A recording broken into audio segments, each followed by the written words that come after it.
Mesdames et messieurs, bonjour et ravi de vous retrouver pour ce flash d'information.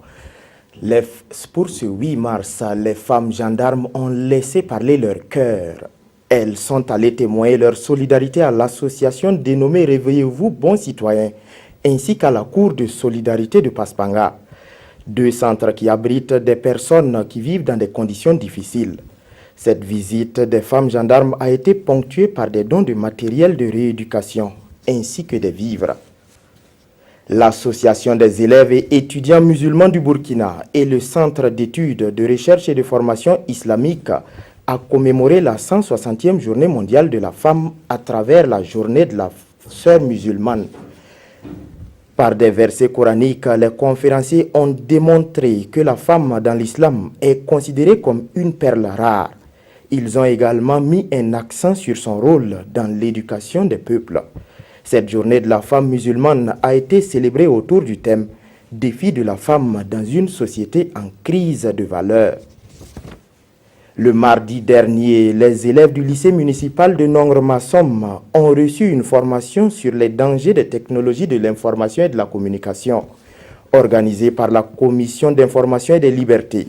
Cette séance d'information s'est tablée sur la préservation de la vie privée sur Internet.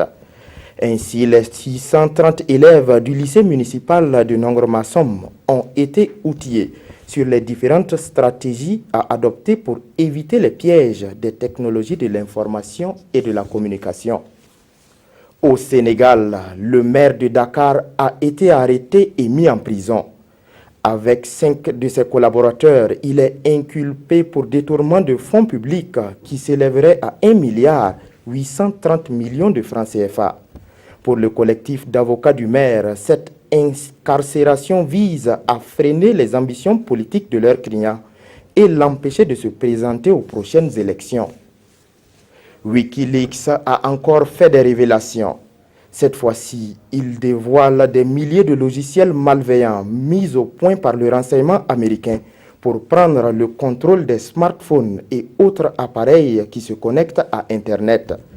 Des révélations qui provoquent la colère de la Maison-Blanche. Son porte-parole menace de traduire toute personne susceptible d'avoir transmis des informations secrètes.